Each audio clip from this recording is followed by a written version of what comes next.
Now the part that I've been saving for last is doing the calf and the shoe.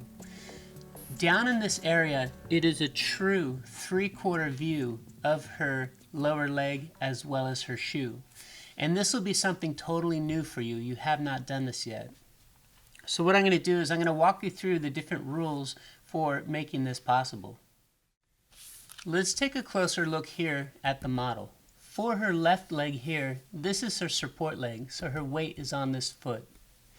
And we know that if you come down to 7.5 heads and then you draw an angle 45 degrees back upwards, this lets us know the shaping here for the outside edge of her calf and this inside edge of the calf, and it's higher here, lower there.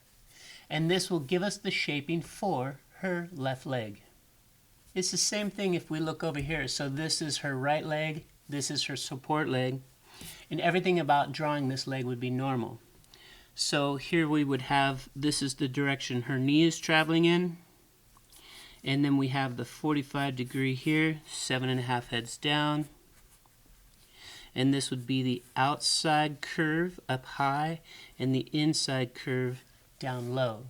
So both of these are normal for just a straight forward facing leg. So whether it is her left leg or her right leg, we're getting the same basic rules for drawing that leg. Now, something that's really interesting about the 3/4 leg, if I were to come in here and cover everything up, and then I were to ask you, hey, what leg is this? You would probably tell me this is her left leg. You'll notice that on this side the calf is popping up high, and this side it's dropping down low. So your first impression would be that this is a left leg, and you would have the calf muscle going like this. Now in this instance, we know that that's actually her right leg, and this is correct. You're going to end up following the same direction as her left leg. Another thing that is occurring is we're not going to come all the way down to 7.5 heads to get that angle. So just like what we were doing here on the walking foot, you're going to have this angle is going to be up higher, closer to her knees. So instead of coming one full head down, it would be more like coming about 3/4 of a head down and getting this angle a little bit higher. And you'll notice that this is tucking up back into behind her knee here. So it's a higher angle than this one here.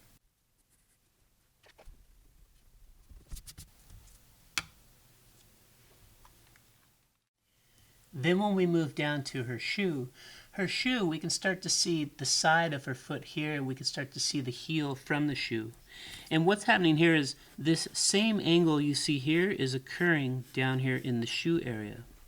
So we're starting to see the side of her foot, the heel is popping out, and it's following what this is doing here as well as what this is doing here.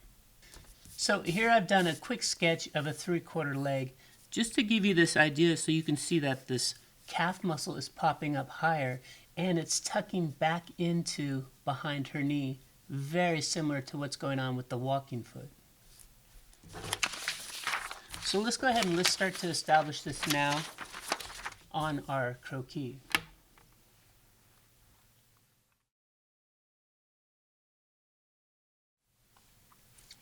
So as you remember, for finding this calf muscle shaping, it's one more head down, which makes this 7.5 heads down. But what I want to do here is come down about 3/4 of a head. So I'm going to come over here and I can measure from the top of the hip bone to her fullest hip for 3/4 of a head. Come down to her knee level. And I'll get the bottom of the arrows down here, so I'm going to angle heading upwards. Now we can come in here to get the shaping for her calf up high and close to the knee area. Also keep in mind that for a true 3/4 view, there's less skin here and more skin here according to the center of the bone. And we're going to do the same thing here. So for the tibia bone, there's less skin on this side, more skin on this side. So this will come out far at first. And then it'll start to do the sweetheart shaping back into her ankle area. And do this lightly at first.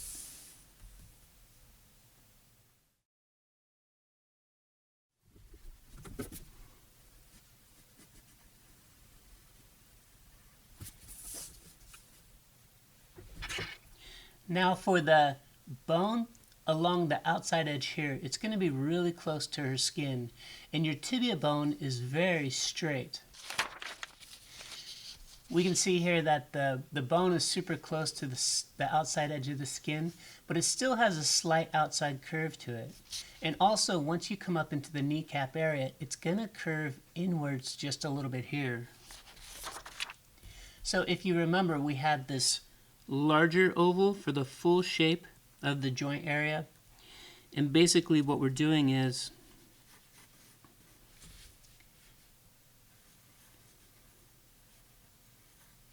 if this is the full joint area and this was the kneecap itself, we're traveling inwards here and here at the top and the bottom. And then you'll go back out and start drawing the upper leg and the lower leg. So over here what we're doing is we're having the tibia bone come out to the peak of the arrow right here, and then it's coming back in to hit this curve. And then it'll come back all the way down to the ankle, really close to the center of the bone.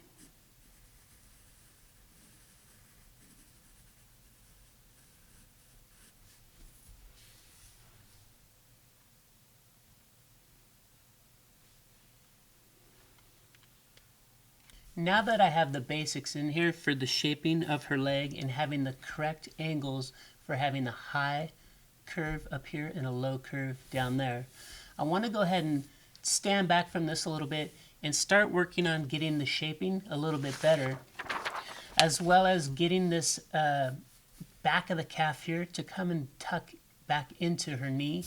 And I'm also noticing, in proportion to my model in general, that I need to add a little more width here to her inner thigh and a little more width here behind the knee. So I'm going to go ahead and make those changes now.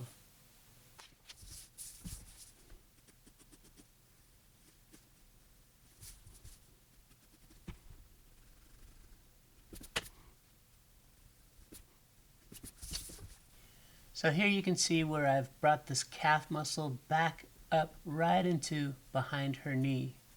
So go ahead and make this adjustment on your drawings right now, and then erase this old one right here.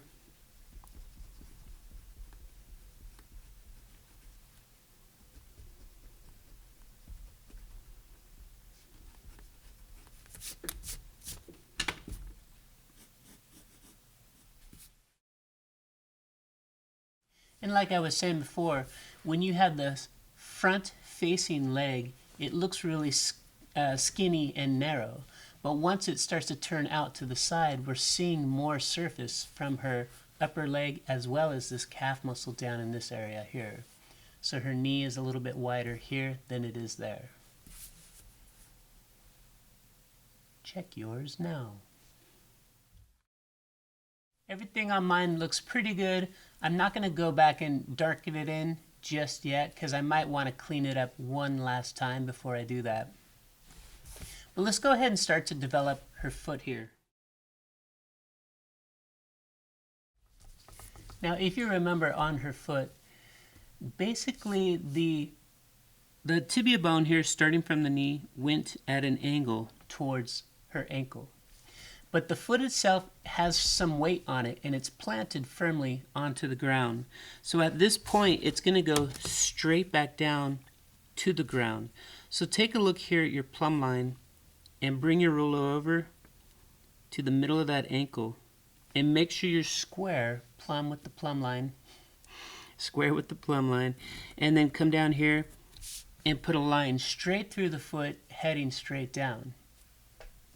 And then later on, you'll know we have this arrow here showing the direction of her heels popping here and her toes are pointing out this way. So let's get that now on her foot here. So what I'll do is I'll darken in the plumb line right here so it's easier for you to see in the video.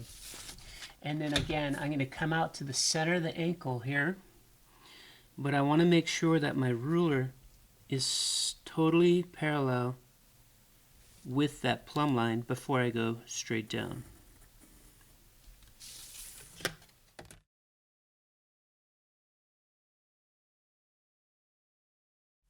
and then that angle for the foot, we'll get that in a minute. Right now what we want to do is let's get the top of the cylinder for the foot. So you're going to do the same thing. If this was the width of her ankles from up here and up here, then we're going to start from there and angle out.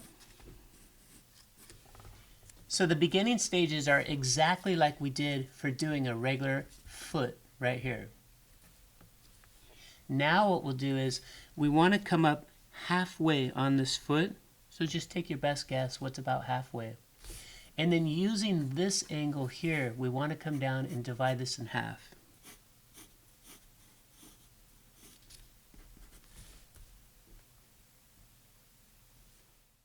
Now the heel of the shoe is going to be way up here, almost where the ankle is. So taking a look at this drawing here, the heel of the shoe and the ankle, they're way up here.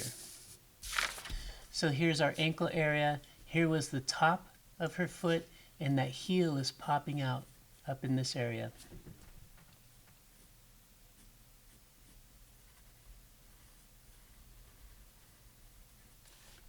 Connecting back into that part of her leg.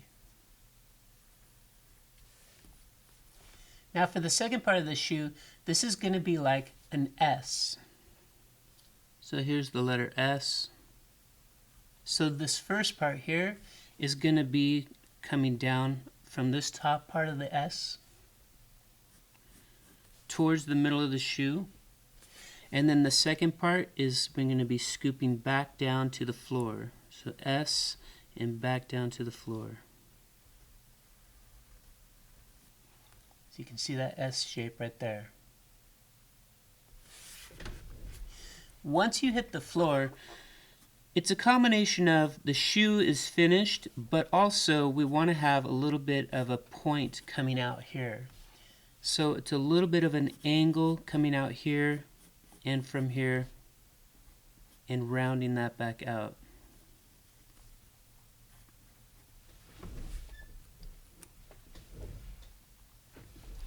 Now for me, I have a bad habit of always making her shoes a little bit too big in proportion to the rest of her leg. And a lot of times it's because I keep trying to push this tip of the toe out below the floor level and out beyond her shoe. So what I'm going to do is I'm going to come back and trim a little bit of this off. Now this part of your guideline here will be the top of her foot. So taking a look here, that's the top of her foot, that's your guideline. So go ahead and connect this top of the foot right back into her leg. And the top of the foot will have a slight outside curve as it's coming down towards the shoe.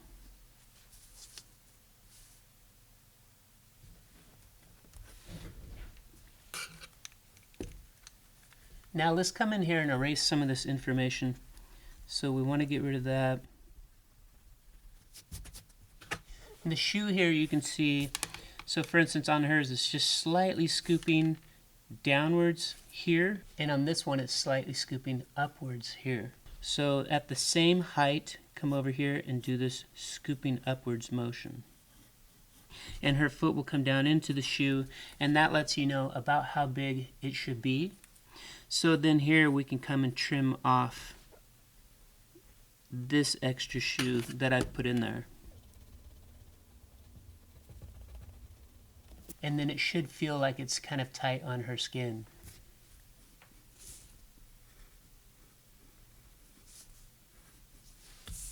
Okay, so then the transition where her foot is coming down and this is the top of her shoe, we need to have a little piece of the shoe that goes back behind here. And for me, my shoe's just a little too wide, so what I'll do is I'll trim some off and I'll have this little piece that's going behind her foot.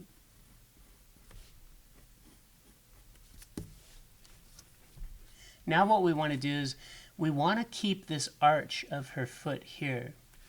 If this was her, if this was a left foot and we're looking at the outside edge of her foot, the foot would flatten out right here. So if you look at some photos of models, you'll notice that their outside edge of their foot is flattened out, but the inside edge has that arch. So in order to keep this as her right foot and we're seeing the inside edge, we really need to keep this arch when we're drawing the shoe. So I would do a shoe that has a heel coming back into here. You can see the arch of the shoe. And then this front edge would transition into that. And my shoe here is getting a little bit messy. So what I want to do is I'm going to just erase a few areas here and go back and clean it up real quick for you. So then we continue on and talk about getting the heel.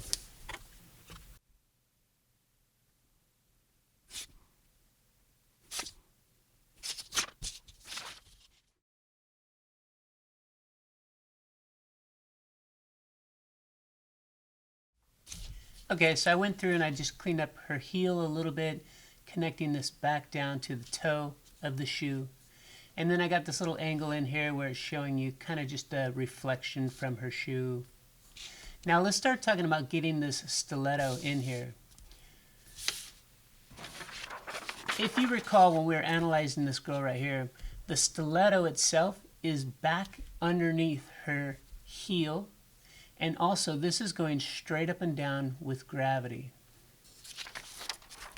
So if you look back here at your plumb line and you look at the outer edge of your heel, make sure that the stiletto is starting inside of here, and then it's going straight down with gravity.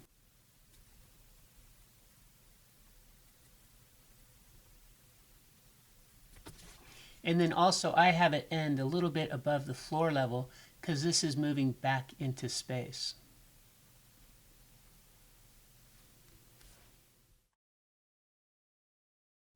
And then also draw in here the arrow, so then I know that you understood that the heel is going back into space just like the calf muscles are.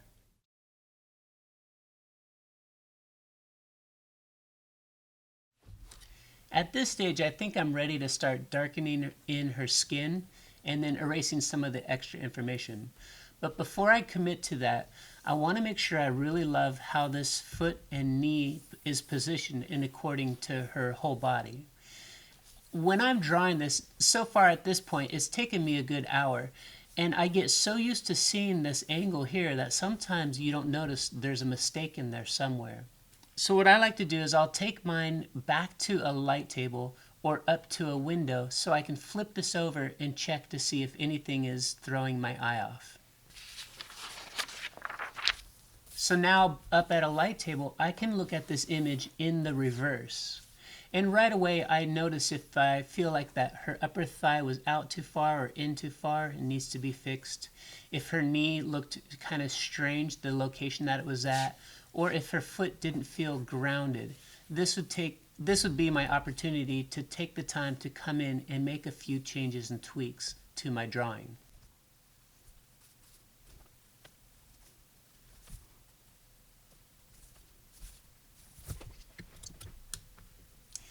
So I've come in and I've just made a few little tweaks on her leg. I wanted to emphasize her kneecap a little more, pop out her calf even just a titch more, and I added a little more volume here at the underside of her inner leg.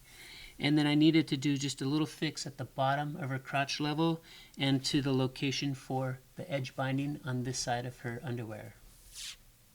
So what I'll do is I'll come back to this side and I'll just lightly erase those few areas where I've made some tweaks right here. And then I'll come back with the light table and I'll get them back here onto the front.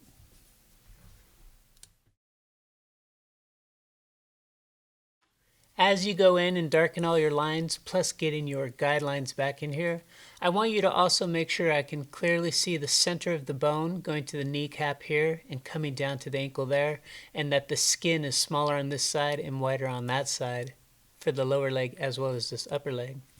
And then if you did some erasing in this area, go ahead and get your arrow back into place. Show me this little arrow coming off of her heel here. The last thing we want to do is we need a new guideline here for what will be the inseam of her pants.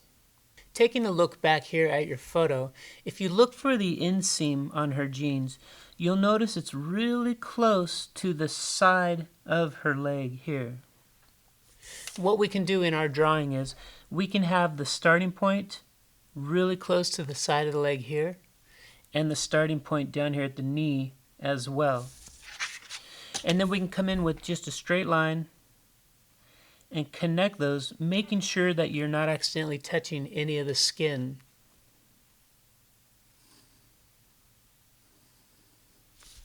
So that would be the inseam for her jeans or leggings or yoga pants or something. And then moving down, let's do the same thing. So let's head here down by the ankle area and leading back up to that same spot right there. And again, making sure when you draw this inseam, you're not drawing on top of any of the side of her leg. And then of course, somewhere here in the knee area, it would just transition as a curve. But you'll get that later when you're doing your drawings. So if everything looks good on that, go ahead and darken it in.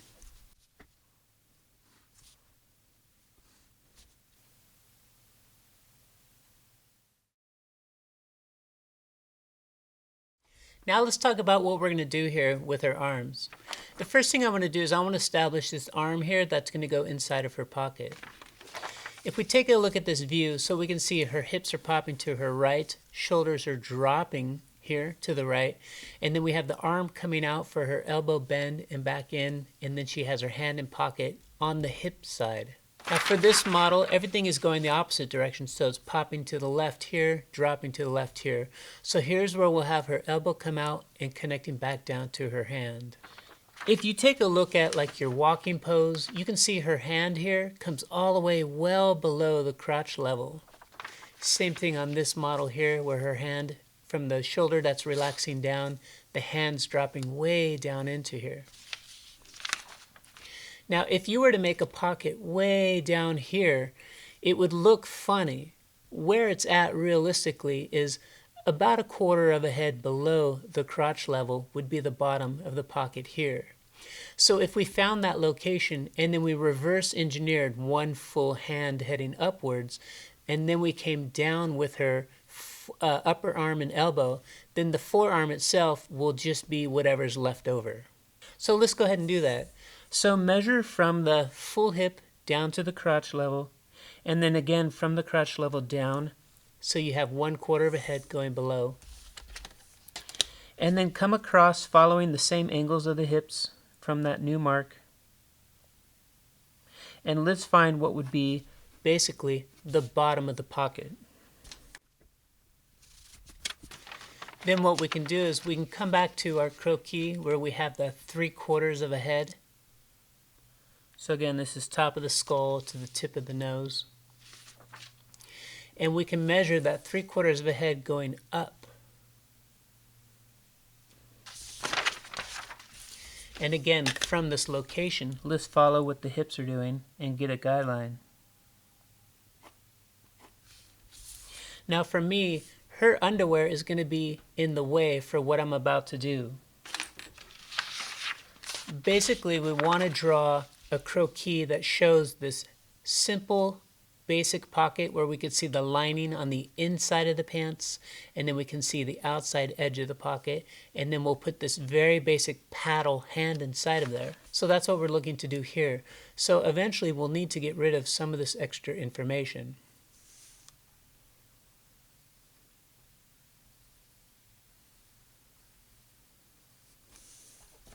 And then from the princess panel over, I'm going to erase some of this extra information. And eventually what's going to happen is the liner bag for the pocket will come down to here. And similar to this curve that we just did right here, we'll come down and get something similar to that, heading back up. And that gives you the basics of this is the inside liner for the pocket, and her hand will go inside of here somewhere.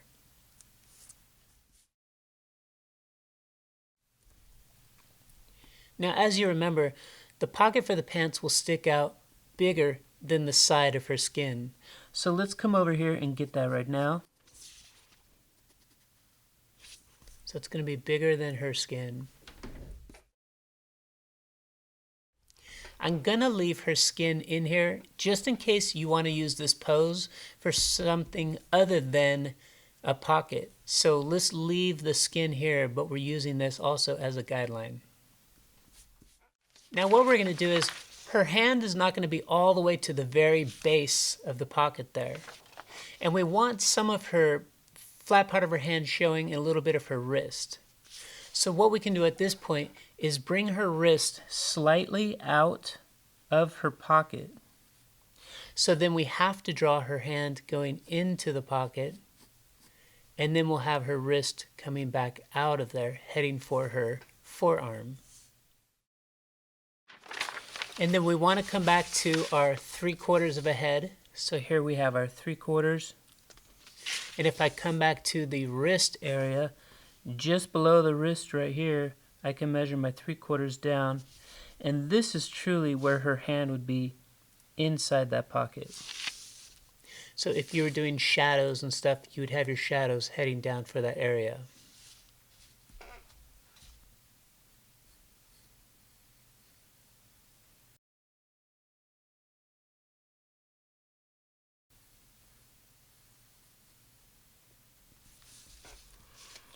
So it's just a very basic kind of cheater hand inside of this pocket.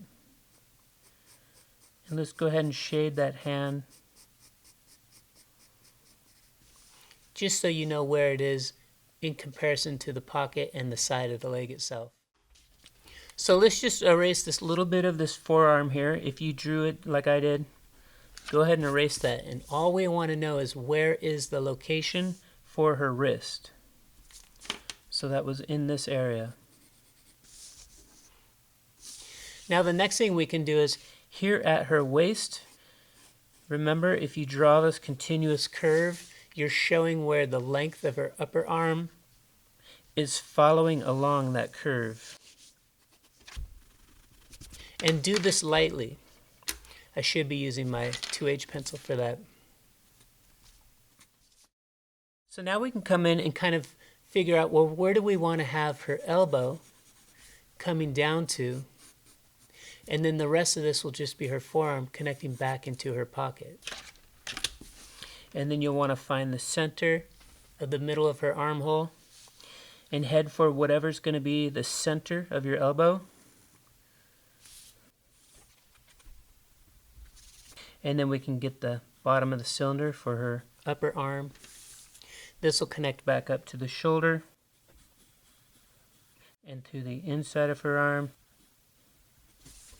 And then whatever's left over here will be the shaping for her forearm. Now let's talk a little bit about arm on having her hand down here on her hip, and the forearm, which is getting shortened. If you look back at one of your poses, so here's Drape and Flow from page 2. And you can see she has her hand on hip. Now this arm is going fully all the way down, and she's got the 1 head for her forearm, 1.5 heads for her upper arm. But over here, you can see that her forearm is way less than 1 head long. And if you measure her forearm is even a little bit shorter than 1.5 heads. So, or for her upper arm. So what's happening is both of these are moving back in space away from us, and they're being foreshortened. Here's another example as well, where her upper arm is way shorter than the full length that you see here, because her elbow is going back into space. And then her forearm is really short, and then we have hand on hip. One other thing was, when we were doing our walking foot, remember that this was the lower leg here, and then for the walking foot, the lower leg was much shorter because it's shorter and going back into space. Well, the same thing is going to happen here. So what we need to do is, at this stage, we know where our wrist is here. We have a good idea of where we want the elbow, and this is the full length of her upper arm. What we're going to do is, we're going to shorten her upper arm by moving her elbow back up into here, and then we'll also move her elbow joint a little more towards her waist, and the forearm will come back towards that. So follow with me And what we'll do here is I'm going to move her elbow joint up a little bit and over a little bit. So if I move it into this location right here, then what I want to do is get rid of the previous arm that I was drawing.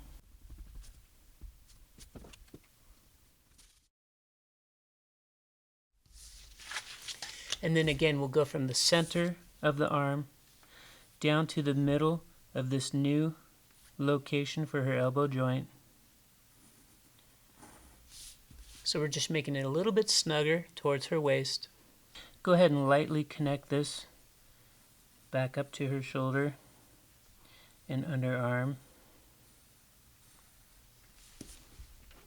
Then we're going to have this forearm aiming for that point. So the middle of the wrist heading for the middle of the elbow joint. And now we know the forearm, the top of the cylinder, will be here, so it's pointing towards, heading back towards the wrist here.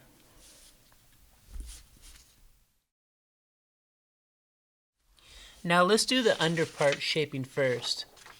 So what you're looking at is that same sweetheart shaping. So noticing what the width of the elbow is here, what you can do is go straight down with the elbow here, straight out with the forearm there to find where there's that elbow bone. And then here's where you're heading for the shaping on her wrist, and you can do the inside shaping and the outside shaping.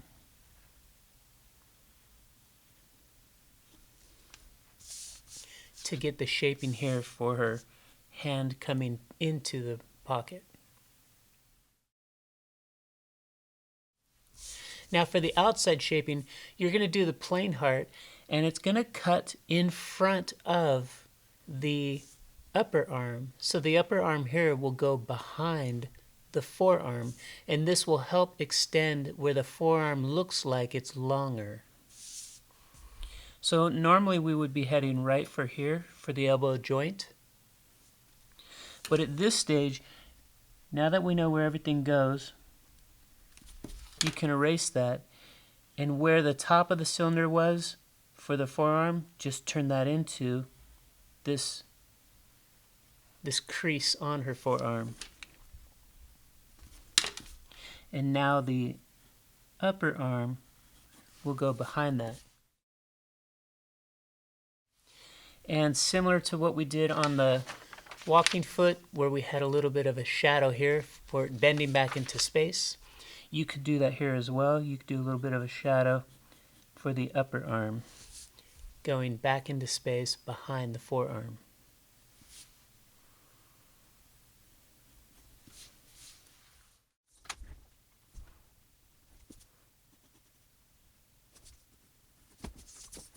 Now let's go ahead and get the other arm, and then we'll take a second look at everything.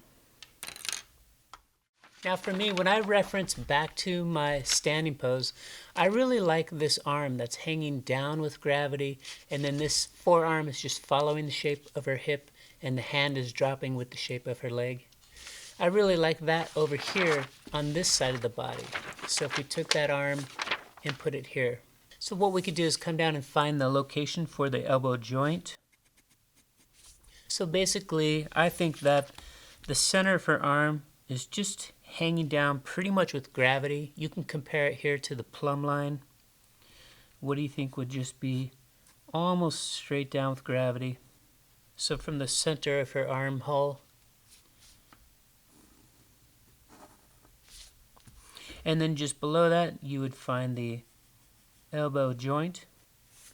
And now if you want, we can go ahead and get the outside of her arm heading up, and the inside of her arm heading back for this right here.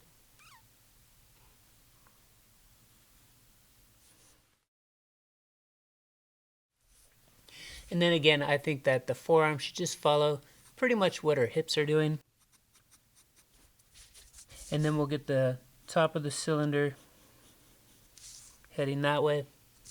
And then we need one full head, so I'll come down here to bottom of the rib cage to the full hip to get one head. And we have the bottom of the cylinder. And then for the hand, I like to change the angle. So if this is the center bone for the forearm, I like the hand to then change the angle slightly.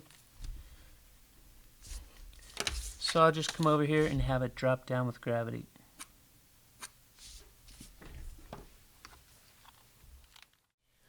Once I have my correct measurements for my forearm and then the correct layout for my hand, I can go ahead and put in the diamond thumb layout. And now I know the width for a full profile wrist or a full flat hand wrist. So I want to turn this into a profile wrist, and then I can come back and I can finish getting her forearm.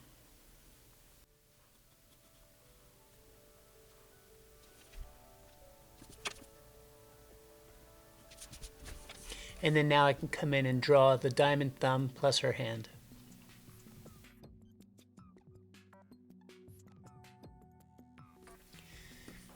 And then if I like her hand, wrist, forearm, everything looks good to me, I'll go ahead and darken it in.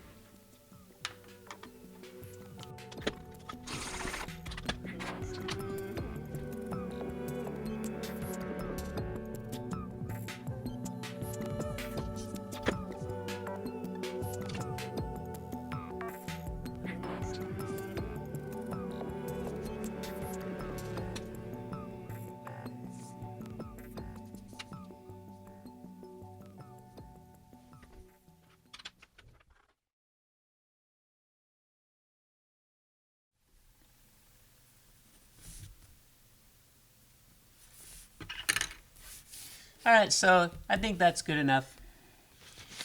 So ideally you have been working alongside with this model here as part of the assignment. So go ahead and scan your page as well as the drape and flow. I want to see where you currently left off from all of your analyzing on this model right here. And then on the last page for your homework, you'll do 2 more models mirrored. So when you're finished, it'll look like this. They should have their hands on one side, their pockets on the opposite sides, their knees coming in. So do the mirrored view for your homework and turn in everything for me for your assignment.